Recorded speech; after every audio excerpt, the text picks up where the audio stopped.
나만의 건강이 아닌 우리 모두의 건강을 생각하는 방송. 더 건강한 대한민국을 꿈꾸는 개념 방송. 들리는 신문 히포크라테스.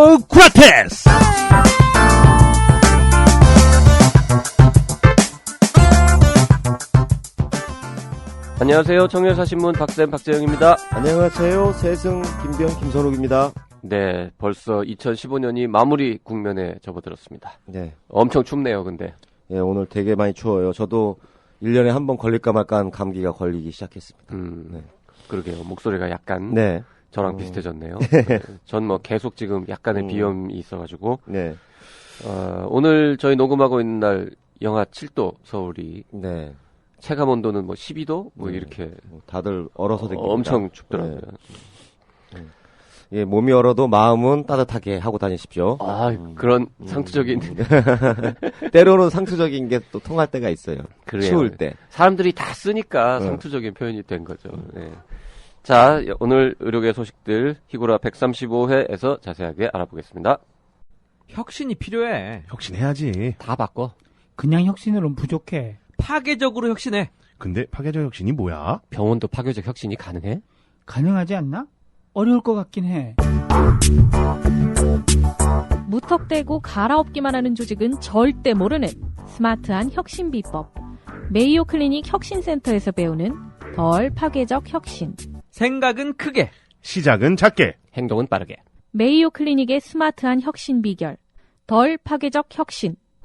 뉴스 브리핑 시간입니다. 곽성순 기자 나와 있습니다. 어서 오세요. 네, 안녕하세요. 곽성순 기자입니다. 네, 의료인이 아닌 의무병에게 의료 행위를 시킨 군의관에게 의사면허 자격정지 처분을 내린 것이 합당하다는 판결이 나와서 논란이 되고 있습니다. 판결이 났습니다.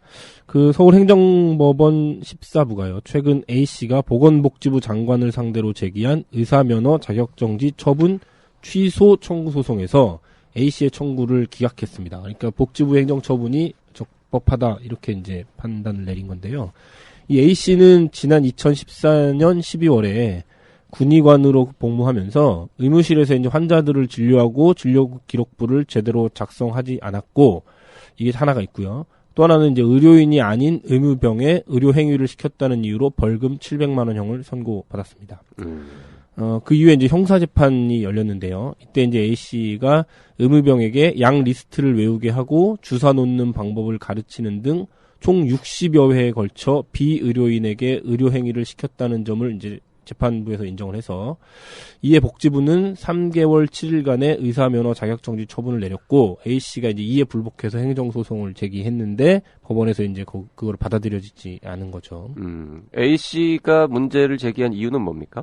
A씨는 이제 그동안 이 무자격자인 의무병에 의해서 의료 행위와 의료 보조 행위가 이루어져 온 만큼, 군대 내에서 당연하게 여겨져 온 만큼 의무병이 의료 행위를 시키더라도 행정처분을 받지 않을 것으로 생각을 했다. 이렇게 이제 재판부에서 얘기를 하고, 복지부의 처분이 신뢰보호의 원칙을 위반했다고 주장했습니다. 신뢰보호. 그러니까 나는 그렇게 믿고 있었는데 복지부가 내 믿음을 저버리고 나를 행정처분했다. 이제 이런 뜻인 것 같아요. 네. 그런데 이제 재판부가 복지부의 의사면허 자격정지 처분이 신뢰보호 원칙에 위반되지 않는다. 이렇게 이제 얘기를 하면서 A씨의 청구를 기각했는데요. 복지부가 의료행위를 의무병에 지시하는 것에 대한 행정처분을 하지 않겠다는 공식적인 입장이 없었다고 봤다. 이제 이렇게 보는 거죠. 이제 복지부, 이게 이 사람은 나는 복지부를 믿었는데 복지부가 신뢰를 지키지 않았다 이렇게 주장했는데, 재판부는 복지부는 그런 말을 한 적이 없어. 이제 이렇게 얘기를 해준 거죠. 아니 뭐 복지부든 국방부든 의무병에게 즉 의료인이 아닌 병사에게 의료 행위를 시켜도 된다라고 공식적으로 말한 사람은 아무도 없었죠. 그렇죠. 단군일에 한 명도 없었잖아요. 네. 그런 얘기를 한 사람은.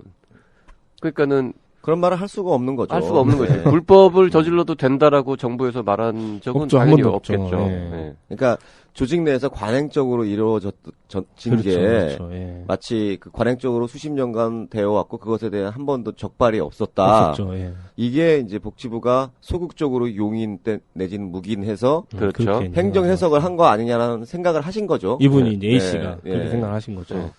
그래서 이렇게 돼 보니까 당연히 이제 의료계 쪽에서는 반발이 나올 수밖에 없는 상황이 된 거예요. 그래서 이제 이 비의료인 의무병에 의료행위를 지시한 것이 위법이라는 판결에 대해서 의료계는 군 의료체계의 전면 개선을 요구하고 나서고 있습니다. 이제 이렇게 된 이상 우리도 이제 가만히 있을 수는 없다.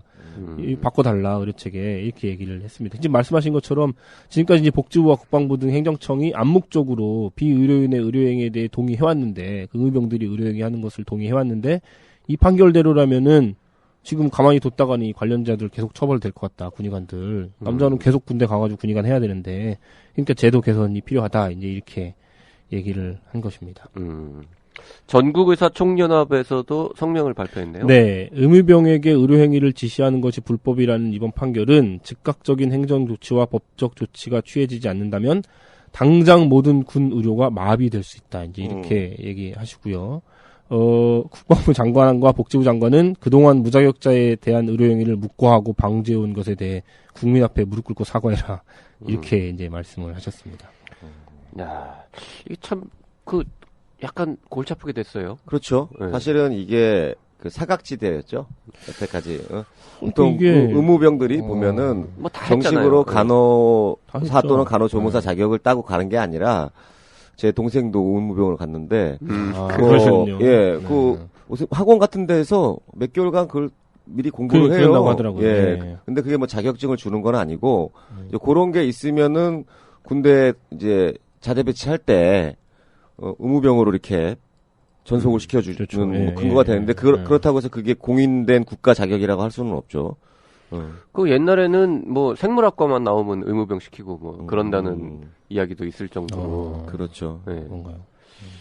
그러니까 군대라는 특수성이 있긴 한데 그렇다고 하더라도 군대 군인은 또 인간이고 당연히 제대로 된 보건의료 서비스를 받을 권리가 그렇죠. 있는 거잖아요. 근데 그동안에는 군이라는 특수성 때문에 좀 암암리에 뭐 군의관은 당연히 의사지만 그렇죠. 예. 군 의무병에 대한 것에 대해서는 좀 약간 근데 이게 이렇게 네. 되면 이 의료행위를 직접 한 의무병한테는 뭐 별 적이 없는 건가요? 당연히 무면허 의료 행위 주체가 그쵸. 되는 거죠. 무면허 의료행위자가 되는 거 아닌가요? 그렇죠. 이 의무병은? 그럼 이제 의무병이 예를 들어서 뭐 그럴 리는 없겠지만 의무병으로 자기가 보직을 받았는데 군의관이든 아니면 다른 상관이 의료행위를 해라 라고 지시를 했을 때 못하겠다. 거부하면 네. 그럼 명령 불복하고 의료법 위반하고 둘 중에 그렇죠. 하나는 충돌이 걸려야 되죠. 되는 충돌이 그러면 되죠. 또 그게네. 네. 군법은 또 다르잖아요. 다 다르죠. 네. 예. 그러니까 이게 문제가 생길 거예요.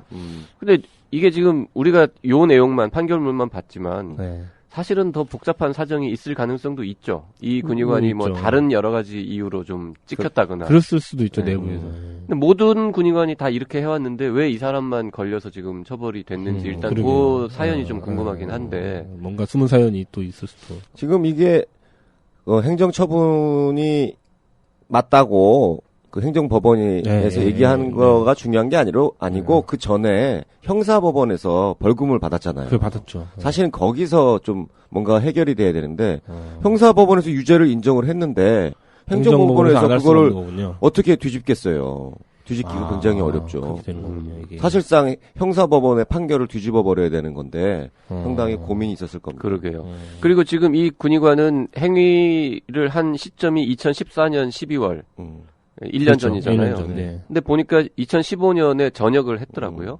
그래서 현재는 네. 민간인 신분으로 의사 자격 정지에 대해서 이제 소송을 그렇죠. 제기를 한 그렇죠. 건데 지금 막 개업하고 있었으면 이제 해야 되는 문 닫아야 되는 문 닫아야 거거나 되는 뭐 만약에 군의관이 현역이면 지금도 현역이면 헌법 현역이면 군의관으로 복무를 못 하잖아요. 그렇죠. 예, 그러네. 그러면 그러네. 군의관 뭐라 그래야 돼? 소집- 임관 예. 그 자체가 무효가 될 네, 수 그렇습니다. 있기 때문에 그럼 어떻게 다시 가야 되나요? 다시 현역으로 군대 가야 현역으로 되는 가야죠. 이런 황당한 일까지 생길 수 있거든요. 현역 중에서 뭐 공익요원이라든지 뭐 그런 또 병역법상에 그런 절차들이 있습니다. 야, 이 사람은 그러면 어떻게 보면은 약간 좀 뭐 이런 거는 알 군의관뿐만 아니라 수 있는데. 공중보건 의사들도 공보위도 마찬가지긴 한데. 예. 어쨌든 앞으로 이 현장에서 군의관들이 글쎄 뭐 역시 군이라는 특수성상 뭐 큰일 일어나지 않고 예전과 비슷하게 이렇게 똑같은 의아무야 뭐. 예. 대충 또 넘어가면서 이렇게 그럴 그래서- 수도 있겠습니다만 그래서 전희총이 한 명의 군의관이라도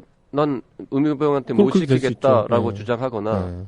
단 한 명의 의무병이라도 나는 못하겠다라고 얘기하면 그러면 이 문제가 커지는 또 거죠. 불거지는 거죠. 그러니까 이런 거예요. 그러니까 너무 이걸 확대 해석할 건 아니고 그 군의관이 있는 장소가 군 종합병원이라든지 병원에도 있지만 일선 그냥 일선, 일선 대대에 있잖아요. 네. 의무실. 이런 경우에 의무실에 있을 때 과연 이제 그 상황을 한번 보면은 그 군 병원으로 보낼 만큼 중대한 상황이 아닌 그렇죠. 경우 그냥 있잖아요. 뭐 약 먹고 그런 경우에는 네. 이제 군의관이 봐줘야 되는 건데 이제 군의관이 그 군 의무병한테 이 일을 시킬 수가 있느냐의 문제를 한번 생각을 해봐야 돼요. 네. 의무병들은 사실은 우리가 흔히 사회에서 병원에도 간호사, 조무사 자격이 없지만 환자를 뭐 이송하거나 뭐 이렇게 흔히 오더리라고 하죠. 그렇죠. 예, 저희가 부르는. 뭐 네, 의약품 네. 관련된 걸 이렇게 배송하거나 어떤 그런 인력들이 필요하잖아요. 그러니까 그런 식의 개념으로 이제 뽑은 건데 그걸 이제 의료 행위까지 맡긴 걸로 이제 의무병이니까 의무에 관련된 어떤 의료 행위까지 맡긴 거다라고 생각할 수가 있는 거죠. 왜냐하면 그런 인력들이 없으니까. 그러니까 국방부든 뭐 복지부든 의무병이 할 수 있는 행위는 어디까지다라고 그러면 확실하게 정해주든지. 그래야 될 것 같은데. 네. 네. 붕대 감는 거는 괜찮아요? 근데 지금 부목 되는 거는 해도 되는 일이 안 되는 일이야. 그거는 더 어려울 것 같은데. 주사 놓는 네. 일은 안 그건 된다고 안 되는 지금 거예요. 본 안 되는 거잖아요. 거예요. 네. 약을 그러면 주는 뭐 이런 것도 안 되는 거고. 보통 이제 부목을 대거나 뭐 이런 결국에는 것도 그 그렇고. 행위 자체가 그 전문가가 안 하면 인체에 해가 되는 해가 될 수 있느냐를 보고 판단을 해야 그게 돼요. 애매하잖아요. 아니 그러니까 어떻게 보면 그러니까 부목도 그러면 안 되는 거고. 부목은 사실은 잘못되면 잘못되면 인체에 대한 안 되는 거잖아. 구조나 원리를 잘 모르는 사람이 맞아요. 되게 잘못되면 더 나빠질 수도 나빠질 있는 수 거니까. 있잖아요. 그러니까 당연히 안 할 게 된다고 없는데? 해야죠. 그 의무병이 할 게 예를 들어서 약을 뭐 이렇게 지어준다. 그건 안 되는 조제 절대 안 되는 그거 거죠. 안 담아준다. 되죠. 그것도 안 되는 거고. 네. 뭐 이런 거 빨간 약 발라주는 것 정도는 할 수 있지 않을까요? 그건 돼요? 그거는 뭐 그냥 그러니까 환부에 발라주는 일상적으로 거니까. 환자들도 하는 일들 있잖아요. 국민 사회 통념상 할 수 있는 걸 그 하겠죠. 의무병은 되게 한가해지는 건가요, 앞으로? 굉장히 한가해질 수 있는 지금도 많이 한가할 텐데. 한가해진다고 그러니까 의무병이 꼭 하는 일이 의료 행위와 관련된 일 말고도 많을 거 아닙니까? 그렇죠. 뭐 뭐 의약품을 행정 업무도 할 거고. 행정 업무도 할 거고 뭐 환자들 이송할 때 뭐 같이 업어서 대다 준다든지 뭐 그런 이런 일은 것도 별로 있잖아요. 업어서 들었는 일은 별로 없었던 것 같은데. 토할 때 뭐 등 두들겨 준다든지 뭐 그런 그런 거는 의료 행위가 아니잖아요. 하여튼간 아니죠, 예. 그래서 좀 그러면 앞으로 의무병 뽑을 때 예. 간호조무사 자격증을 뭐 교육을 시키든지 예. 따게 하든지 군 입대한 병사들을 교육을 시키든지 아예. 그렇죠. 예. 교육을 근데 시키긴 교육시키는데 할 거예요, 아마. 아니 예. 근데 조무사 자격을 따려면 뭐 6개월이겠던가요? 그 기간이 정해져 국가면허증이 있거든요. 그것도. 예. 그래서 6개월인가 그 학원이라도 다녀야 네, 되기 맞아요. 때문에 네. 뭐 지금 시험도 봐야죠. 2년도 채 근무 안 하는데 6개월. 예, 앞에 6개월 동안 사실 훈련시키고 그러니까 이건 말이 안 이거 되는 거죠. 특수한 상황이기 때문에 입법 공백 상태예요. 입법이 없는 거죠. 그렇구나. 그러니까 좀 만들어야 됩니다. 입법. 근데 만들려고 해도 어려울 것 같아요. 어렵죠, 이것도. 어디까지 허용할 거다. 그러면 예, 의료법과 다른 내용으로 뭔가 예외를 둔다. 이것도 이상하고. 그러니까. 근데 지금 전희총은 네. 한 발 더 나가서 국방부와 복지부가 지금 법원 판결이 나왔으니까 국방부와 복지부가 이런 불법적 상황을 계속 묵과하고 방치하면 자기네들이 군내에서 행해지는 이런 무자격 행위들을 조사해가지고 적극적인 고발 조치에 나가겠다 이제 이 정도까지 지금 얘기를 하고 있습니다. 우리가 먼저 찾아가지고 걸리기 전에 우리가 먼저 고발되면 고발했다는 얘기를 결국에는 그 의사들이 다 다칠 텐데요. 안 하고 이제 막 뭐 하겠다 뭐 이런. 그 예를 들어서 의사가 군의관이 자기 상관이 이렇게 하라고 시켰다라고 주장하면 어떻게 돼요? 그것도 안 하면 부대장이 멸공부종이니까. 하라고 했다. 그게 이제 판례들이 있는데 상사의 위법한 지시를 따를 법적 의무는 없다. 네. 군대에서 행해지는 군대에서도? 명령인데도. 그러니까 그게 국정원 옛날 안기부 때 사건이거든요. 네네. 거기도 국가 특수한 군인 유수한 곳이니까. 특수한 장소인데도 불구하고 판례에서는 상사의 위법한 지시를 따랐다고 해서 그게 면책되지 않는다라고 정당한 행위에 해당하지 않는다고 판례가 있어요. 지금 SNS에서는 난리가 났어요. 이 사건 때문에. 예전에 군의관 갔다 오신 의사들이 말도 안 된다 이러면서 이제 댓글 달고 뭐 예를 들어서 훈련장에서 병사가 벌에 쏘여서 뭐 쇼크 상태가 됐을 때 현장에 군의관이 없는 경우도 많이 있을 거 아니에요. 네. 그러면 이제 의무병이 뭐 이렇게 응급 주사라도 놔줘야 되는데 그 이제는 놓지 말라. 그럼 그런 군의관 올 것들은 때까지 기다리라는 뜻이냐? 그런 것들은 아니 이제 어떻게 그런 보면, 댓글도 네. 달리고. 그러니까 상황을 잘 판단을 해봐야 돼요. 그러니까 사실 군의관 그러면 진짜 편한 보직. 이렇게 생각들 많이 하잖아요. 네, 그렇죠. 그죠? 예. 군인들 중에서 가장 부러워하는 그렇죠. 사람이 군의관 아닙니까? 그러니까 자기가 할 수 있는 의료 행위를 귀찮아가지고 아니면은 귀찮아서. 편하니까 이제 사병들 쫄병들에 대해 시켜버린 그럴 수 건지. 있죠. 아, 요번이 경우. 예. 아. 아니면 이게 너무 바빠가지고 인력적으로 안 돼서 상황에서. 불가피한 상황이었는지를 봐야 됩니다. 정말 자기가 편하기 위해서 그냥 이건 당신들이 알아서 해. 네가 외워서 해 그냥. 그렇게 이렇게. 했다고 한다면 그건 문제가 있는 거죠. 근데 여기 보면 아까도 잠깐 나오잖아요. 무슨 네. 기록도 잘 안 하고. 그러니까. 그거는 이런 이제 얘기들 살짝 그러니까 이런 거예요. 어. 이게 전이총에서도 정확하게 좀 판단을 해봐야 되는데 의료인의 면허는 국가가 지켜주고 정부가 지켜주는 게 아닙니다. 법원이 지켜주는 게 아니에요. 의료인이 본인이 지켜야 되는 거예요. 가령 자기가 의사인데 어느 군의관으로서 그 대대를 갔는데 의무병들이 막 의사가 하는 일을 하고 있는 거야. 아. 그러면 나는 처음 갔는데. 선택을 하게 되는 거죠. 그래? 쟤네들이 해주면 내가 좀 편해지겠네? 라고 해서 그것을 그 관행대로 하게끔 할 건지 아니면 니네들은 이런 걸 할 수 있는 면허가 없어. 그러니까 하지 마. 그럼 대신 그 일을 자기가 다 해야겠죠. 선택을 해야 되잖아요. 그렇죠. 그럼 자기가 자기의 편의를 위해서 선택을 한 건지 자기 말고도 이 국가의 어떤 면허 체계를 위해서 선택을 한 건지 곰곰이 생각을 해봐야 됩니다. 진짜 그 자기 면허를 지키기 위해서 무면허 의료행위 현장에서 그걸 지키기 위해서 노력을 했는가 그걸 봐야죠. 그게 굉장히 중요한 거예요. 그런 걸 안 하면서 한의사들이 자기 면허를 침해한다, 치과 의사들이 침해한다, 본질적인 부분을 갖다가 자기는 지키지 않으면서 그러면 그건 안 되는 겁니다. 스스로 자기 건 자기가 지켜야죠.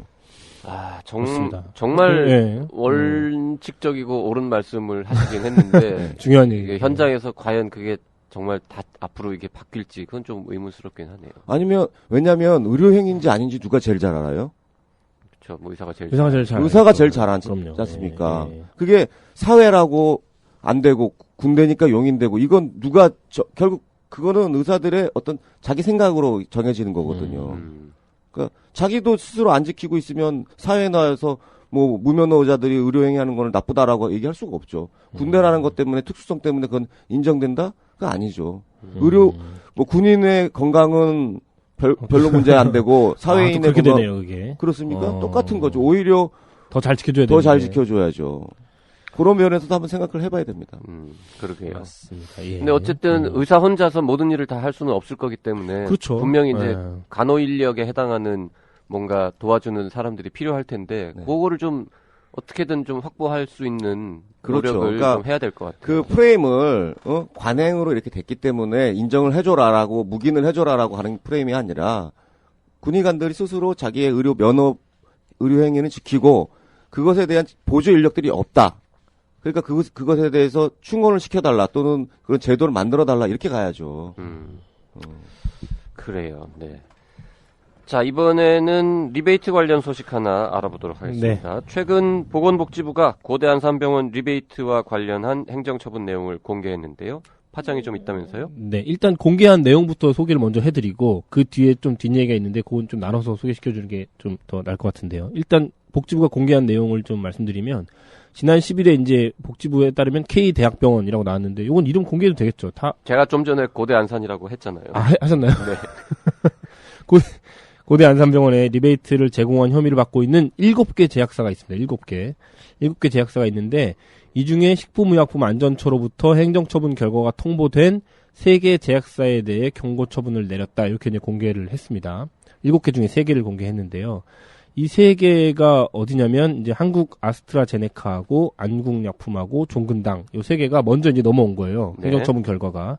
그래서 이곳이 이제 리베이트를 제공했다고 공개를 했는데 내용을 좀 보면 아스트라제네카의 경우는 이제 1회 사정, 그리고 안국약품은 그랑파제 F정, 그 다음에 종근당은 리포덱스정 이런 거였는데 그 금액은 좀 작아요. 그러니까 아스트라제네카는 한 370만 원 정도, 안국약품은 100만 원, 종근당은 한 70만 원, 이 정도 이제 제공을 했다. 이렇게 돼가지고 경고 처분이 다 내려진 겁니다. 네. 근데 이제 이 경고 처분이 누적되면 첫 번째는 경고인데 두 번째는 뭐 이제 판매 정지 몇 개월, 그다음에 세 번째 걸리면 이제 아웃되는 겁니다. 시장에서. 지금 삼진 아웃 삼진 아웃 때 네. 못 팔게 되는 거고, 근데 금액이 커지면 이게 막 1억에 인가가 넘어가면 투아웃제가 적용돼가지고 2번 걸리면 바로 그냥 퇴장되는 네. 이런 지금 상황인데 지금 지금 첫 걸린 이 사례가 왜 중요하냐면 리베이트 걸리면 이제 앞으로는 쫓아내겠다, 제외시키겠다 이 법이 시작된 다음에 처음 걸린 케이스가 이 케이스들입니다. 그래서 복지부에서도 좀 의미를 갖고 이걸 보도자료를 낸 거죠. 네네. 근데 이제 내면서 여기에는 들어있지 않았는데 취재를 더 해보니까 남은 4곳이 있었잖아요. 그렇죠. 아까 7개라 그랬으니까. 예. 그 4곳에 대한 것도 이제 복지부에서 얘기를 좀 들을 수 있었는데 공개한 곳은 3곳인데 사실 식약처에서 행정처분이 넘어온 곳이 제약사가 한 곳이 더 있었어요. 거기가 이제 한독약품인데 네. 한독약품까지 이제 4개가 식약처에서 지금 넘어온 거죠. 행정처분이.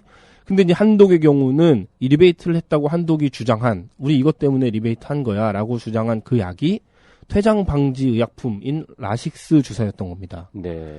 그렇기 때문에 이거는 퇴장 방지 의약품이기 때문에 급여에서 제외를 할 수가 없는 거예요. 쫓아낼 수가 없네요. 쫓아낼 수가 없는 약이기 때문에 이제 복지부에서도 그래 그러면 이거 뭐 그냥 경고해야겠다 이렇게 한 건데 근데 이 경고가 누적되는 경고가 아니기 때문에 앞에 얘기했던 그 3개의 약의 경고하고는 의미가 다른 거예요. 그러니까 퇴장 방지 의약품이라는 게 뭐예요?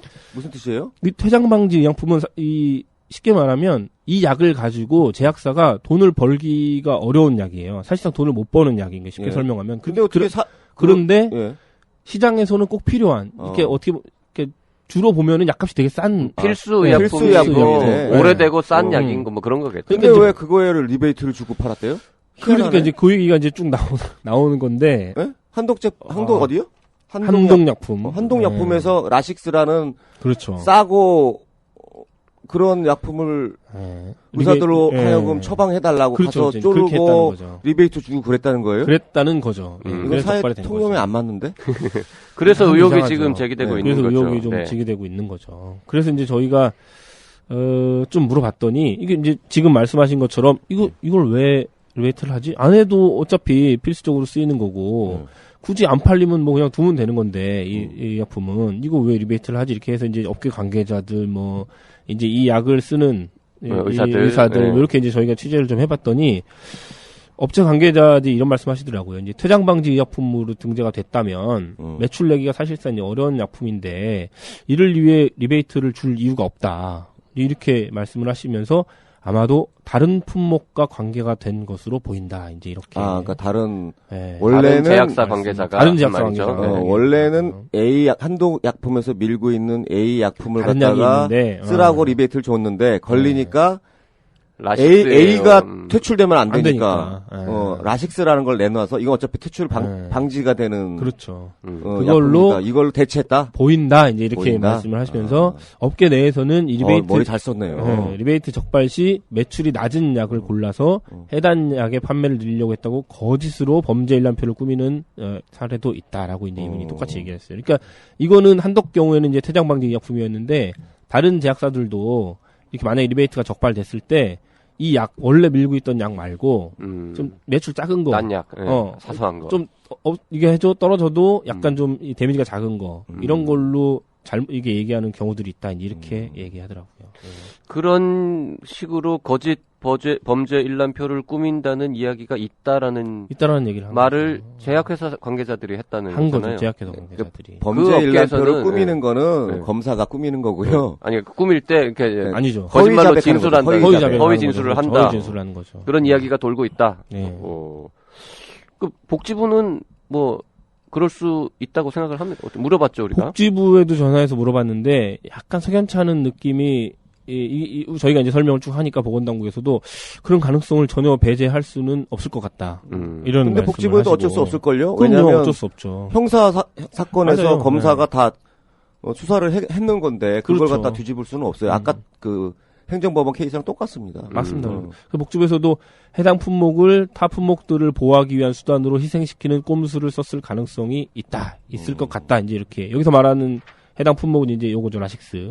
라식스를 이제 다른 거를 지키는 걸로 썼을 가능성도 있다고 이제 인식은 하고 계시는 것 같은데, 근데 지금 말씀하시는 것처럼 이거는 복지부는 그 리베이트 사건 수사가 다 끝나고 거기 범죄 일람표가 이제 확정된 것이 넘어오면 그거에 대해서 행정처분을 내린 거거든요. 그렇죠. 뭐 그러니까 다시 수사할 수는 없으니까. 그러니까 이제 뭐 이런 게 심증이나 이런 게 있어도 그걸 이제 어떻게 할 수는 없는 상황인 거죠. 근데 이게 수사 과정에서 보면은 그 의약품 어떤 것을 갖다가 처방하는 것을 대가로 돈을 주는데 그 약품이 처방량이 증가하거나 감소하거나 채택되거나 이런 것들이 이제 수치적으로 나오는 게 일종의 직접 아주 강력한 증거는 아니지만 반드시 증거로 제출되게 돼 있거든요. 그러면은 네. 제약회사뿐만 아니라 그 처방을 한 그렇죠. 의사가 뭐 때문에 그 리베이트를 받았다는 걸 진술하게 돼 있는데 그러면 거기서부터 조작이 됐다는 거잖아요. 의사도 라식스 때문이라고 말을 했으니까 이렇게 그렇게 처리가 됐겠죠. 됐겠죠. 예. 근데 그거는 뭐 어쨌든 받으신 의사는 제약사에서 이제 그렇게 얘기를 하면 그렇게 할 수밖에 없지 않을까 하는 생각도 드는데 이게 이 사건은 약간 금액이 아까 지금 밝혀진 금액도 아까 말씀드렸잖아요. 뭐 300만 원, 100만 원, 70만 원 요 정도거든요. 소액이에요. 그래서 아마 요 한독도 소액일 걸로 지금 짐작이 되는데 그렇기 때문에 요런 게 가능하지 않았을까 싶어요. 왜냐면 이게 이제 금액이 만약에 몇 천만 원, 뭐 1억 이렇게 넘어가면 그것 같은 경우는 이제 판이 커지잖아요. 그러면 이제 검사나 뭐 경찰 이런 쪽에서도 방금 말씀하셨던 그런 매출 변화 이런 것들을 좀 꼼꼼하게 보실 수도 있는데 요건 같은 경우는 사실은 작아서 그렇게까지 할 정도로 서로 인정하니까 그렇게 많이 나타날 것 같지도 있잖아요. 않고 이 매출 변화나 이런 것들이 뭐 그런 데서 이렇게 지나가지 않았을까. 저희가 이제 이 기사가 나가고 나서 엊그저께 나가고 나서 한 시간 있다가 전화 왔죠. 검찰에서 전화가 왔어요. 신문사로. 네. 혹시 증거가 있으면 공유하자. 그래서 저희가 심증은 있는데 물증은 없습니다. 아니 그리고 또 언론사에선 취재원 보호를 해야 되니까 쉽지 않을 것 같아요. 아니 물론 이제 뭐 있다고 하더라도 쉽게 내놓을 수는 없지만 심증은 있지만 물증은 없다라고 얘기를 이제 할 수밖에 없었는데 심증은 확실히 있는 게요. 저희가 이제 그 의과대학의 내과 교수들 물어봤죠. 한테 몇 명 좀 물어봤어요. 요런 사안에 대해서 어떻게 생각하느냐. 서울에 있는 모 대학병원의 이제 내과 교수분이 하신 말씀인데 그냥 직접적으로 말씀하셨어요. 이분은 이제 한독약품 직원들이 자주 찾아오는데 이들이 부탁하는 리베이트라기보다는 이제 처방해달라고 리베이트까지는 아니고 그냥 이거 좀 써주세요 이렇게 얘기하는 약은 주로 이제 고혈압에 쓰이는 약이다. 이 라식스 그렇죠. 라식스 판촉을 위해서 뭔가 얘기를 하거나 리베이트를 했다거나 뭐 이런 거를 글쎄 뭐 나는 액면 그대로 받아들이기는 좀 어렵다. 이렇게 이제 그분은 말씀을 하셨고요. 다른 또 대학병원의 신장내과 교수. 이분은 이제 라식스를 신장내과 교수를 물어본 거는 이제 라식스가 이뇨제이기 때문에 뭐 여러 과에서 씁니다만 그렇죠. 이제 신장내과에서 특히 많이 쓸 수 있는 약 중에 하나죠. 그렇죠, 그렇죠. 이분도 라식스를 많이 써달라는 이야기는 뭐 한독 뭐 이런 거를 해서 뭐 영업사원으로부터 단 한 번도 내 평생 의사를 하면서 단 한 번도 들어본 적이 없다. 뭔가 이상하다. 이분이 그렇게 말씀을 하셨죠. 심증은 이런 것들이 현장에서도 있는 거죠. 에이 뭐 이런 분위기죠 지금. 현장에서. 이 이야기를 들은 교수들은 라식스 때문에 리베이트를 줬다고? 그럴 리가. 이런 반응들을 다 보인다는 거죠. 리베이트로 걸려서 해당 약품이 약가이나 조치 행정처분을 받을까봐. 그렇죠. 그러니까 좋은 자식은 살려주고 어차피 죽는 자식이나 안 죽을 그렇죠. 자식은 내놓고 뭐 그런 거 같네요. 그러니까요. 맞습니다. 그러니까 그렇게 하는 부작용이 또 있네요. 그러니까 이거를 약품에 따라서 할 거 아니라 제약회사에 페널티를 줘야 되는데. 그래야 될 것 같아요. 이게 지금 예를 들어서 투아웃제, 뭐 삼진아웃제 이런 거를 지금 쓴다 하더라도 가령 이런 식으로 퇴장방지 의약품이나 아니면 매출이 아주 미미한 싸구려 약품을 한 10개쯤 갖고 있으면 그럼 한 번 걸릴 때마다 요거 하나 주고 1번 희생시키고 그 다음에 이제 1번 두 번째 내놓고 그 다음에 2번 내놓고 2번도 이제 2번 쓸 수 있잖아요. 투아웃제라고 하면. 그렇죠. 3번 또 2번 쓰고 이러면 20번 걸릴 때까지 아무런 피해를 안 볼 수도 있는 거죠. 노하우가 생기네요. 그러면 제약회사는 뭐 퇴장 방지 의약품 이런 것들을 좀 많이 생산 라인에 뭐 품목 라인에다 다 갖다 놓고 희생양으로 다 만드는 거죠. 아니, 미리 희생양을 준비해 놓고 있을 수도 있다는 거예요. 그래서 요 사례 때문에 퇴장 방지 의약품 지정 자체가 잘못됐다는 지적도 살짝 나왔는데요. 그 이제 조금 뭐 긴 이야기. 만약에 진짜로 라식스 때문에 리베이트를 그렇죠. 준 거라면 그러면 잘못된 거지 뭐. 그리고 그 제약사 관계자가 그랬는데 실제 진짜로 만약에 진짜 라식스 때문에 리베이트를 했다면 리베이트 줄 정도의 약을 퇴장 방지 의약품으로 신청한 것 자체가 잘못 아니냐. 그리고 하지 말아야지. 그렇죠. 왜 그랬냐. 이런 얘기 하더라고요. 냅둬도 퇴장이 안 되는 약이고만 그런 얘기잖아요. 그러니까 이게 요번 사건으로 인해서 이제 여러 가지 조금 이게 이슈화가 되긴 된 것 같아요. 어떻게 이렇게 아주 디테일한 깊숙한 걸 취재를 하셨어요? 저희는 뭐 또 하니까 열심히 하니까요. 그러니까요. 이거 아주 깊숙한 건데. 그 사실 해당 제약사는 굉장히 아프겠는데요. 날카로워가지고. 해당 제약사에서는 처음에 이제 뭐라고 그럴 리가 없다, 우리는 잘 모른다, 이런 반응을 좀 보이다가. 자기 일이 아닌가 보는. 아니, 우리 부서에서는 이런 보통 얘기를 그런 얘기 하시죠. 하다가 더 좀 자세하게 물어보니까 그냥 우리는 코멘트 안 한 걸로 해달라라고 해가지고 기사에는 이제 회사 입장은 반영이 안 됐습니다. 그 한동약품 상당히 인지도도 높고. 한동약품은 멋있는 원래 기업으로 다들 알고 있는데. 원래 이제 외자사로 분류가 돼. 외자사라기보다는 그 아주 오래전에 독일하고 합작 기업으로 해서 그래서 이름이 한독이 된 거잖아요. 그래서 아직도 한독을 외자사로 보시는 분들도 많이 현재는 계세요. 완전 국내사입니다. 지금은 완전 국내사로 그래요? 바뀌었습니다. 완전 국내사. 좀 된 걸로 알고 있는데. 좀 됐죠. 아직도 모르시는 분들 이미지를 참 잘 관리하는 것 같은데. 한독이 그렇습니다. 아무튼 그리고 리베이트 관련된 거는 뭐 계속 이제 복지부도 예의주시하고 발표는 계속 날 것 같은데. 네. 그러니까 그렇습니다. 이게 세상에 거짓말이 없는 것 같아. 혹시 이런 식으로 뭔가 희생양을 쓰는 관행 같은 게 좀 더 있는지 좀 더 알아봐서 후속 기사도 좀 써봐야 될 것 같습니다. 그러게요. 자, 다음 뉴스 갈까요? 전공의 특별법 국회 통과 이후에 급 관심이 많이 늘어나고 있죠, 진짜. 단어 중에 하나가 호스피탈리스트죠. 네. 저희도 뭐 여러 번 소개해드렸는데. 그렇죠. 호스피탈리스트. 저희가 이제 한 몇 주 전에 사설 한번 썼죠. 호스피탈리스트 해야 된다. 사업에 대해서 정부가 시범 사업을 해야 된다. 실시해라. 현재 시범 사업을 하고 있긴 한데 이거는 그냥 민간이 자율적으로 하는 거예요. 그렇죠. 아무런 지원 없이. 그래서 이거를 필요할 것 같다. 정부가 좀 해봐라 시범 사업을. 정부가 한다는 뜻은 정부 지원으로. 정부가 돈 들여서. 그러니까 정부 예산으로 어디서?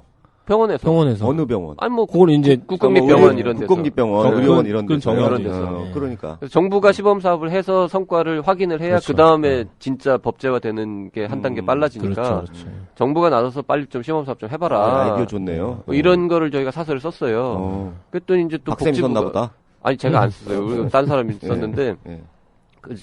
복지부에서도 우리 신문을 보는 거죠. 그래가지고는 하겠다고. 해야 되나? 하겠다고 발표를 했죠. 엊그저께. 어제 이제 저희가 오늘 목요일날 녹음이니까 수요일날 이제 복지부 내려가서 담당하시는 관계자분들 만나뵀더니 하겠다, 할 계획이 있고 실제로 구체적으로 추진 중이다, 이제 이렇게 말씀을 하셨습니다. 이제 정부 차원의 호스피탈리스트 시범 사업을 내년에 하겠다, 이제 이렇게 발표를 하신 건데. 그렇죠, 이제.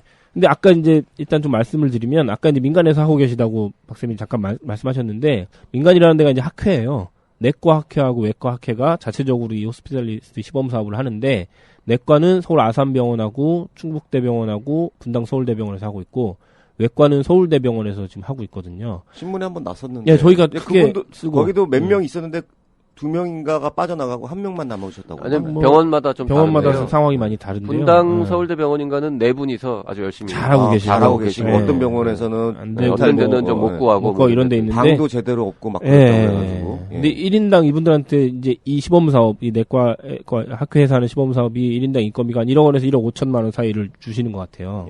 그 호스피탈리스트 분들한테. 그리고 이 시범 사업이 이제 내년 1월쯤에 이제 시범 사업 중간 보고를 하게 돼 있는데, 이게 자꾸 하니까 이제 저희도 가서 물어본 거죠. 이제 복지부에 민간에서 이렇게 하고 있고 이제 정립특별법도 있고 한데 안 할 거냐고 물어봤더니 이제 하겠다, 이렇게 얘기를 한 겁니다. 뭐라고 복지부가 얘기했냐면, 이게 이제 내년에 전임의 선발 시기가 있잖아요. 전반기 후반기. 그래서 아직 언제 할지는 모르겠는데 아무튼 그 시험 시기를 좀 보고 고려해서 시범 사업을 추진할 거고, 대상 병원은 한 10개 정도 보고 있다 지금. 그리고 10개 병원을 보고 있고, 병원당 내과 외과 구분은 없는데 한 호스피탈리스트 5명 정도를 채용하는 형태의 시범 사업을 우리가 지금 기획하고 있고, 중요한 거는 이 비용이 들어갈 거잖아요. 이 호스피탈리스트를 채용을 하면 약간 이제 1억에서 1억 5천 사이라고 저기 말씀을 드렸는데, 정확히 얼마를 줄 건지는 이제 이 중간 보고, 지금 민간에서 하고 있는 시범 사업 중간 보고 이런 것들을 좀 검토하겠다고 하긴 했지만 1억 이상은 될 것 같아요. 그 채용하는 분들. 근데 이분들한테 주는 이 인건비는 건강보험 재정에서 주는 방향으로 지금 검토하고 있다, 이렇게 얘기를 하고 있습니다. 전액 다 줄 필요는 없지 않나요? 조금만 주면 되는 거 아닌가? 근데 그런 것들은 이제 이제 학회나 이런 것들의 의견도 좀 받아보고 네. 이 시범 사업한 결과도 만약에 좀 보고 5명의 이렇게 인건비를 전액 다 정부에서 뭐 시범 사업 1년 하면서 다 준다 그러면 그 병원이 너무 이익을 보는 거죠. 너무 이득을 보는 건데 그렇게 네. 보니까 또 그렇죠. 네, 굳이 다 줄 필요는 없잖아요. 채용하기 어려우니까 뭐 이렇게 조금 줘가지고 시범 사업 여러 가지 이거 해보는 걸로 뭐 그렇게 해봐도 될 것 같은데 모르겠습니다. 네, 아무튼 뭐 괜찮은 소식이죠 이거는. 네. 저 해봐야 돼요. 해봐야 되는 네. 거고 해야 되는 거고. 지금 뭐 여기 청취자분들 많이 대충 아시겠습니다만은 전공의의 업무 부담을 줄이는 측면도 있지만 입원 환자에 대한 그 케어의 맞습니다. 예. 수준을 올리는 그렇죠. 거, 그 다음에 뭐 환자 안전 뭐 이런 문제도 같이 그렇죠. 결부되어 있고 더 좀 길게 보면은 우리 지금 전문의 따고 나온 사람들의 없어요. 일자리가 자꾸 줄고 일자리가 있어요. 없으니까. 예. 예. 그래서 그 사람들이 이 뭔가 새로운 일을 생산성 있는 일을 좀 할 수 있는 자리를 만드는 차원에서라도 해볼 만한 시범 사업인 것 같습니다. 네. 네. 그 분당 사례 저희 인터뷰도 했지만 환자분들도 굉장히 좋아하고 좋아하실 수밖에 네. 없죠. 환자분들은 예. 일단 의사를 많이 많이 보니까 보면 좋아합니다. 예. 옛날에는 아침에 회진 한번 돌고 교수가 가면은 그 다음에는 전공의 한번 뭐 한두 번 보기도 어려운 수준이었는데 요새는 멀쩡한 이제 전문의 과장님 같이 생긴 분들이 자주 와서 좀 봐주고 하니까 훨씬 좋다라는 거죠. 네. 자, 그래요. 우리 다음 넘어갈까요? 네. 예. 최근 그 연명의료법 국회 통과 여부가 이슈인데요. 이것과 관련해서 호스피스 완화 의료에 관한 관심도 높아지고 있는데 관련해서 복지부가 의사 왕진을 포함한 가정 호스피스 시범 사업을 추진하겠다라고 하는데 어떤 내용인가요? 그렇습니다. 이게 이제 왕진이 포함됐다는 내용 몇 번 얘기는 한 것 같은데 실제로 이런 게 포함된 시범 사업을 하겠다 이렇게 발표한 게 이제 처음이라서 소개를 해드리는데 일단 연명의료법은 저번에도 저희가 소개를 좀 드렸는데 아직 마지막 문턱을 지금 못 넘고 있거든요. 법사위까지 올라가 있는 상태에서 올라가 있는데 법사위 통과하고 국회 본회의 통과가 남아 있는데 보통 상식이라기보다 통상적으로 보면 법사위까지 갔으면 이제 통과되는 확률이 매우 높아져요. 매우 높은 건데 이제 임시국회가 막판이기 때문에 19대 언제 국회가 할지가 좀 뭐 그렇고 원포인트 국회가 열리거나 네. 뭐 아니면은 뭐 2월쯤에 마지막 임시국회가 열리거나 그렇게 뭐 지금 예상들을 하고 계시는 것 그때 같아요. 통과 안 되면은 그냥 나가는 거잖아요. 다시 이제 네. 처음부터 다시 20대로 넘어가면은 아직 복잡해지고. 네, 이제 그렇게 되는 상황이라서 아무튼 하여튼 된다고 치고. 네. 되면은 이제 호스피스 완화 의료에 대한 관심이 더 높아질 텐데 지금 이제 호스피스 완화 의료 수가는 이미 이제 책정이 돼서 이 시설에서 하는 건 책정이 됐는데 이 가정 호스피스 사업이 이제 뒷받침을 해줘야 된다. 이게 중요하다는 얘기를 복지부가 계속 해왔고 그렇기 때문에 이 가정 호스피스 시범 사업을 하겠다. 그리고 이 수가안을 지난 11일 날 이제 공개를 했습니다. 일단은 이 12월 중에 암관리법 시행규칙을 개정해서 가정 호스피스 규정을 법제화를 하고 그다음에 의료기관 공모를 한 다음에 내년 1, 2월에 기관을 선정하고 시스템을 좀 구축한 다음에 3월부터 시범 사업을 진행하겠다. 이렇게 이제 구체적인 계획을 좀 발표를 했고요. 구체적으로 뭐 어떤 사업을 해보겠다는 겁니까? 근데 이 가정 호스피스를 하는데 뭐 간호사, 사회복지사 이런 분들만 가서 이제 좀 보고 상태 어떤지 이렇게 보는 게 아니라 의사도 보내겠다. 정기적으로 의사를 보내서 하고 그다음에 24시간 전화 상담이 가능한 형태로 지금 설계 중이다라고 이렇게 얘기했고요. 가장 이제 강조한 것은 의사가 방문하는 거. 그러니까 왕진을 하겠다. 이 시범 사업에 왕진 꼭 금액이 하겠다. 궁금하네요. 이렇게 얘기를 의사 한 거고요. 방문요? 예. 그래서 이제 시범 사업은 행위별 수가 체계로 운영을 하겠다 이렇게 발표를 했습니다. 한 번 가면 얼마 준다. 뭐 이렇게 지금 되는 건데 의사 방문료를 초진 10만 2천 원 정도, 그다음 재진은 7만 1천 원 정도 이렇게 지금 책정을 해놨고요. 간호사는 한 번 방문할 때마다 6만 5천 원 정도, 사회복지사는 4만 1천 원 정도 주고 교통비는 7,600원 정도 주겠다. 이렇게 이 발표를 했습니다. 자, 우리가 이제 없던 내용이라서 그렇습니다. 이게 초진 10만 원, 재진 7만 뭐 1,000원, 간호사 6만 5천 원 이게 많은지 적은지 좀 알 수가 없는. 예, 가늠하기 좀 어려운데 그러면 이것도 건강보험이 적용되니까 환자가 다 내는 건 아닐 다 거예요? 내는 거 아닙니다. 이에 따른 환자 부담은 1회 방문당 한 5,000원 정도인데 이 5,000원은 간호사 혼자 방문했을 때는 1회당 5,000원 정도 환자가 내시는 거고요. 네. 그다음 의사, 간호사, 사회복지사가 다 방문한다 만약에. 네. 그러면 13,000원. 13,000원. 3명이 다 갔을 때. 그리고 이제 이거를 한 달 동안 서비스를 받는다고 하면은 한 5만 원 정도 내시게 될 것 같다. 이렇게 이제 여러 번 가야 되니까. 예. 그때 이제 이 5만 원이 어떻게 나온 거냐면 전담 간호사가 한 8번 정도 한 달에 뭐 일주일에 2번 오고 네. 그다음에 의사는 한 번, 사회복지사는 한 번. 요거를 이제 한 달 패키지로 묶었을 때 한 달에 한 5만 원 정도 발생할 것 같다. 여기서 이제 뭐 의사분이 더 오시거나 뭐 이렇게 되면 이제 좀 더 올라가는 거죠. 5만 원 정도에서. 24시간 전화 상담도 가능하도록 설계 중이라고 했는데 그는 그 얘기까지만 하고 네. 예, 어떻게 그거는 짜겠다 이런 얘기까지는 발표를 안 했거든요. 근데 그거는 뭐 센터를 따로 만들던가 해야겠죠. 이 방안에 대해서 일단 곽 기자는 어떻게 생각하세요? 저요.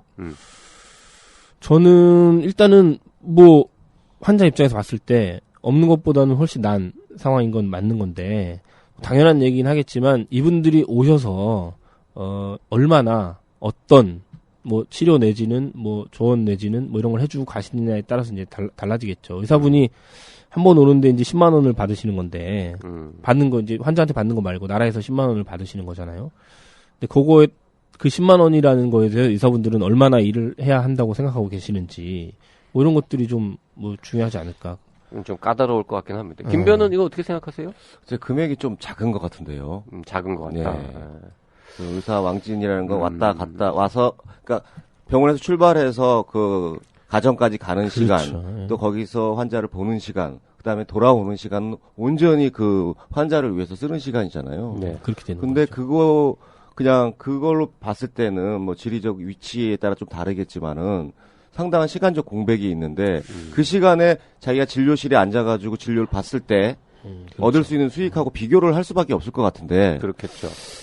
이게 10만 원 정도라고 하면 과연 어떤 근데 열정페이로 보여지지 않을까. 10만 원이라고 해봐야 초집만 그런 거니까 네.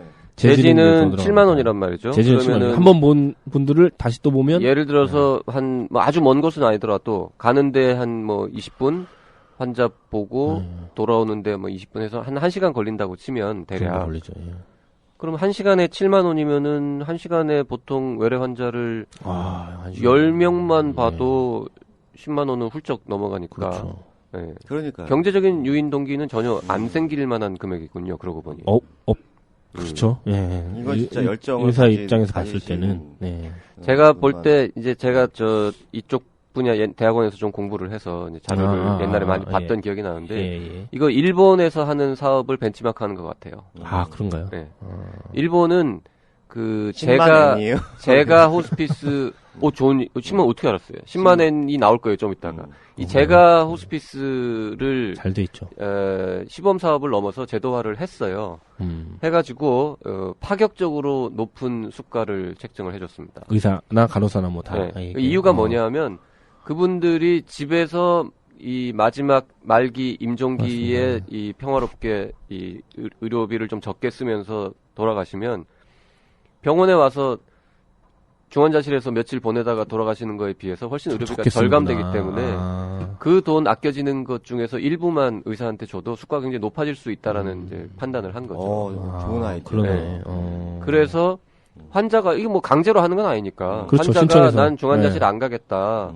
나는 그냥 집에서 좀 통증이나 뭐 이런 것만 좀 해결되면 집에서 가족들과 함께 생을 마감하겠다라고 하는 분들한테만 적용하는 거니까. 그렇죠. 예. 그분들한테는 그래서 의사들을 자주 보내고 보내고 간호사도 보내고 그다음에 24시간 전화 상담도 할 수 있게 해주고 딱 해가지고 그거네. 비용을 좀 많이 줘요. 많이 주고 그다음에 가장 재미있게 제가 본 그 항목 중에 하나는 환자가 실제로 집에서 돌아가시잖아요. 그러면 10만 엔을 줘요. 환자한테요? 의사한테. 의사한테요? 네. 그동안 수고했다고. 환자가 거기서 이렇게 편안하게 임종을 환자가 맞으시면 돌아가시면 그러니까 돌아가시기 전에 예를 들어서 그런 집에 계시다가 마음이 바뀌어가지고 병원 가서 돈을 왕창 쓰고 돌아가실 수도 있잖아요. 우리 그렇죠. 현실적으로 네. 보면. 근데 그렇게 하지 않고 이 의사가 이 환자를 잘 돌봐가지고 집에서 정말 돌아가시는 데까지 일을 마치면 그럼 뭐 표현이 좀 이상하지만 하여튼 그동안 잘 수고했다, 고생해서 편하게 보내드린 거에 대해서 격려하는 차원에서 아니. 10만 N을 주는 거예요. 100만 원쯤을 예, 추가 보너스처럼 그러니까 그게 주는 그렇게 거예요. 하는 게 오히려 전체적인 국민 의료비 절감에도 예. 도움이 되고 네. 적어도 그러한 죽음을 선택한 사람들한테는 환자들한테도 이익이라는 확실한 판단을 내린 거죠. 그러다 보니까 이게 24시간 전화 상담을 받아야 되니까 혼자서 하기 어렵잖아요. 네. 어렵죠. 이거를 몇 명이 모여가지고 의사 뭐 4명, 5명이 모여서 이 서비스를 전문적으로 하는 의료기관들이 생기기 시작을 하는 거죠. 그래서 이것만 하는. 네, 지금 이제 일반 예를 들어서 뭐 동네 의원에서 이 의사가 중간에 한두 시간 빼가지고는 한 뭐 두세 군데 돌아다니는 건 굉장히 어렵잖아요. 근데 여러 집이 되면 그냥 어떤 뭐 예를 들어서 수요일 하루 종일은 왕진을 다니는 거죠, 의사가. 그러면 이동 시간 같은 게 좀 줄 수 있잖아요. 그렇게 해서 쭉 도는 거를 여러 명의 환자를 확보할 수 있다는 거죠. 근데 24시간 밤에 전화를 받아야 되고 필요하면은 뭐 응급 출동 가서 이제 집에도 방문을 해야 되고 밤에도 해야 되니까 혼자서는 못 하고 몇 명이 모이는 거죠. 그래서 당직표를 짜가지고 뭐 요일별로 밤중에 전화는 누가 받는다 뭐 이런 식으로 이제 해서 그게 이제 되는 거죠. 그렇게 해서 먹고 살 수 그렇게 해서 있는 돈을 받을 수 있는 거죠. 그것만 전문적으로 하는 의료기관은 일반 외래 진료를 거의 안 하는 거예요. 이것만 전문적으로 하겠다라고 나서는 의료기관들이 이제 일본에는 생길 만큼 생기는구나. 수가를 확실하게 책정을 해준 거죠. 그래서 벤치마크를 그걸 한 것 같긴 한데 이제 비용이 굉장히 일본에 비해서 적다라는 거 하고 그 다음에 돌아가신 다음에 안 그래도 네. 이제 그 말씀을 그 부분은 하셔가지고 없다는 거. 제가 이제 여기에는 안 적어놨는데 그 내용이 살짝 담겨 있긴 했어요. 근데 내용이 약간 다른데 여기서는 이제 행위별 수가제로 운영되며 그 뒤에 가정에서 임종을 하셨을 때, 네. 가정에서 임종을 있어요, 하셨을 때 임종 사후 관리 등에 대한 방문료가 일정 비율 가산된다 이렇게만 돼 있거든요. 그러니까 여기는 지금 말씀하신 거는 이렇게 주는 거잖아요. 그냥 이렇게 그렇죠. 얼마 100만 원 준다 그랬나요? 네, 100만 원 정도 딱 줍니다. 준다 그랬잖아요. 여기는 이제 좀 가산 그냥. 지금 임종 사후 가산해서 뭐 한 관리도 5만 원 가산해준다, 가산해 이렇게 준다면 되는 이런 거죠. 느낌일 거니까. 좀 요걸 다른 제가 거죠. 딱 보는 순간, 이거 완전 일본 거를 들여왔구나라는 생각이 딱 드네요. 그, 제가 요거를 몰랐을 때는 100만 원을 몰랐는데. 추가로 준다는 게 어떤 의미냐 하면 일단 그 병원에 다시 가지 않고 평안하게 잘 뭐 임종을 해드렸다, 보내드렸다라는 거에 대한 격려 뭐 이런 것도 있지만 실제로 환자가 돌아가시면 가서 해야 될 게 좀 사망 있죠. 진단서도 맞아요. 써야 될 것이고 여러 가지 이제 이 사후 정리 그렇죠, 작업들이 그렇죠. 좀 있잖아요. 그러네요. 그리고 그 과정에서 뭐 아마도 그런 걸 거예요. 그 가족들 이제 슬퍼하고 또 이런 상황에서 그렇게 또 맨날 자주 왕진도 다니고 했으니까 서로 이렇게 좀 그러네. 유대감이 있잖아요. 맞아요. 가서 좀 가족들도 위로도 좀 해드리고 그렇죠. 의사가 같이- 또 가서 같이 슬퍼하고 하여튼 그런 좀 훈훈한 분위기 뭐 이런 것들을 기대하면서 거기 이제 돈을 많이 뭐 책정해 이런 준 거 이를테면 의사가 이제 가서 그 말씀 한마디 해주시면 진짜 편안하게 가셨다, 고통 없이 가셨다, 뭐 이런 말 한마디 해주시면 굉장히 좀 이렇게 좀 위안이라고 그래야 되나요? 좀 그러니까요. 안심이 되잖아요. 아 네. 진짜 편안하게 가셨구나 이런 생각이. 그리고 마지막에 네. 그 100만 원의 의미는 돌아가신 그냥 집에서 혼자서 돌아가셨는데 그냥 준다 이런 뜻이 아니고요. 아무리 집에서 돌아가신다고 하더라도 마지막 순간에는 고통스러운 순간이 있단 그럴 말이죠. 수밖에 돌아가시는 없겠죠. 당일 예. 아니면 몇 시간. 그때는 의사가 가서 지키는 거예요. 마지막에. 아, 임종 직전에 우리 막 가족들 불러 모으듯이 그렇죠, 의사를 그렇죠. 부르는 거죠. 아. 그동안 자기를 돌봐준 의사가. 그래서 의사가 가서 마지막에 가서 이제 좀 마지막 순간에도 뭐 이렇게 뭐 좀 호흡 곤란이라든지 여러 가지 이제 조금이라도 편안하게 돌아가실 수 있도록 도와드리고 그 과정에서 뭐 예를 들어서 뭐 이런저런 뭐 장치들이 있었으면 그것도 이제 제거해드리고 하는 그 서비스까지 마지막에 하는 거를 포함해서 그 가격을 비용을 지불하겠다라는 거죠. 생각해보세요. 그냥 집에서 호스피스 했는데 마지막 순간에 위급해서 다급한 순간이 됐을 때 다시 없었어. 아무도 없으면 그때 당연히 병원 응급실로 간다는 거죠. 가겠죠. 예. 응급실로 가면은 일이 또 복잡해지거든요. 뭐 다시 검사해야 되고 뭐 또 일단 가면 연명 치료 하실 거예요 말 건지 뭐 확인해야 되고 이런 식으로 되는데 그런 다급한 순간에 원래 자기 호스피스 주치의를 부르면 그 사람이 가서 해결해주고 해결해 드립니다. 그러니까는 네. 이게 갑자기 가야 되는 거고 시간도 좀 길고 단순히 가서 잘 지내세요 하고 약 조절하고 오는 게 아니라는 거죠. 그냥 주는 게 아니군요. 그러니까 그 부분에 대해서는 비용을 많이 책정해가지고 예, 그렇게 이제 하자라는 거죠. 그래서 제가 일본 그 사례를 몇 년 전에 이걸 공부를 하면서 야 이거 참 좋다. 예, 우리도 점점 고령화 사회가 되고 또 뭐 병원에서 이렇게 중환자실에서 고생하다가 돌아가시는 거를 원하지 않는 사람들도 점점 늘어나고 그렇죠. 뭐 연명의료 관련 법률도 그때는 이제 없을 때지만 없었죠, 이제 곧 그때는. 생길 거고 뭐 이런 걸 감안하면 요 일본 제도는 한번 도입해보면 어떨까 이런 생각을 했었는데 복지부에서 지금 이걸 기획하고 있는 상황이니까 거의 다 우리 기획은 다 된 거고 박쌤을 이제 갖다가 하는 거죠. 좀 네. 초빙을 해서 고견을 한번 듣고 제가 그 내용으로 저희 박사 논문을 썼습니다. 그러셨어요. 그래서 이렇게 많이 아는 거예요. 그렇군요. 박사 논문 하나 보내드려야겠네. 아마 보시지 않았을까요? 찾아보겠죠. 이런 거 할 때 다. 그래서. 하여튼 연명의료법 통과도 임박했다라는 것도 그렇죠. 좋은 일인 것 같고요. 일인데, 이런 것도 그다음에 얼마나 이게 성공적으로 이 시범 사업이 진행될지는 모르겠지만 적어도 집에 있는 말기 환자에 대한 케어를 정부에서 좀 돈을 해보겠다. 주면서 해보겠다라는 발상을 했다는 거. 그거 일단 높이 평가합니다. 근데 이게 이제 어찌됐든 공급을 뭐 이런 표현이 맞는지 모르겠지만 공급을 하려면은 수요가 있어야 되는 건데 네. 그런 측면에서는 이제 일반인 분들도 이런 뭐 서비스가 있다는 것을 좀 아시고 그리고 이제 이 마지막 순간이라고 해야 되나요? 이럴 때 이제 지금은 이렇게 임종하실 때 집에서 하시는 거에 대해서 전혀 아무도 지금 그럴 수 없는 거 아니야라까지 생각할 정도로 당연히 그렇죠. 병원에 가야 된다고 생각을 하시잖아요. 네. 그런 인식이 얼마나 좀 변화가 있을까 이런 것들도 굉장히 이슈가 될 것 같아요. 이게 이제 퍼지려면. 그러게요. 네. 여러 가지 뭐 이제 국민 인식도 좀 변해야 될 거고. 많이 그렇죠. 변하셔야 그러니까 되죠. 국민들은 그게 가정이 됐든 병원이 됐든 의사하고 같이 편하게. 있기를 원하는 거잖아요. 그렇죠, 그러니까 의사가 불안하니까. 가정으로 오면은 그 불안감이 없어지기 때문에 요 제도를 좀 널리 홍보를 그렇죠, 하고 예. 의사 선생님들이 가정을 좀 많이 가는 일이 좀 있으려면 그만한 그 보상이 예. 그렇죠. 예. 하여튼 시범 있어야 사업이 지금 요 모델로 과연 성공할 수 있을지는 약간 좀 미지수이긴 미지수이긴 합니다. 한데 예. 어차피 시범 사업인데 조금 더 좀 용감하게 좀 원래 해보면 안 시범 되나 사업은 그러는, 약간 본 사업보다 돈을 좀 더 주는 더 주는 게 보통인데. 예. 이거는 지금 요걸로는 안 될 것 같은데. 예. 그렇습니다. 알겠습니다. 어쨌든 앞으로 계속 좀 시범 사업 어떻게 진행되는지 저희가 지켜보고 말씀드리도록 하겠습니다. 네. 자, 오늘 뉴스 브리핑 여기까지 하겠습니다. 곽 기자 수고했습니다. 네, 감사합니다. 빠른 속도로 변화하고 있는 의료의 본질을 독특한 관점으로 바라보는 세계적인 의사 에릭 토폴이 환자의 권리 강화를 위해 내놓은 처방인 이 책은 누구나 읽어보아야 할 필독서다. 엘고어 전 미국 부통령. 에릭 토폴은 이 책에서 앞으로 보건의료에서 스마트폰이 어떻게 해서 중추적인 역할을 담당하게 될지에 대한 비전을 제시하고 있다. 미래의 의료에서는 소비자가 새롭고도 막강한 역할을 맡게 될 것이다. 이 책은 어떻게 그런 일이 일어나게 될지를 우리 앞에 생생하게 제시한다. 신종균 삼성전자 CEO. 청진기가 사라진다의 저자 에릭 토폴의 신작. 환자 중심의 미래 의료 보고서. 청진기가 사라진 이후. 이제 의료의 민주화가 다가온다. 청진기가 사라진 이후. The future of medicine is in your hands. The patient will see you now. 오늘 히포그라테스는 여기까지입니다. 히구라 청취 소감은 페이스북 청년의사 라디오 팟빵 아이튠스 댓글이나 이메일 radio@doc가 3개죠. .co.kr로 보내주시면 됩니다. 1666-1895로 문자 주셔도 됩니다. 네, 지금까지 PD 곽성순, 작가 김은영이었습니다. 들리는 신문 히포크라테스 다음 주에는 2015년 결산. 송년 특집으로 네, 찾아뵙도록 송년 특집. 하겠습니다. 12월 네. 18일 방송은 여기서 줄이겠습니다. 고맙습니다. 감사합니다.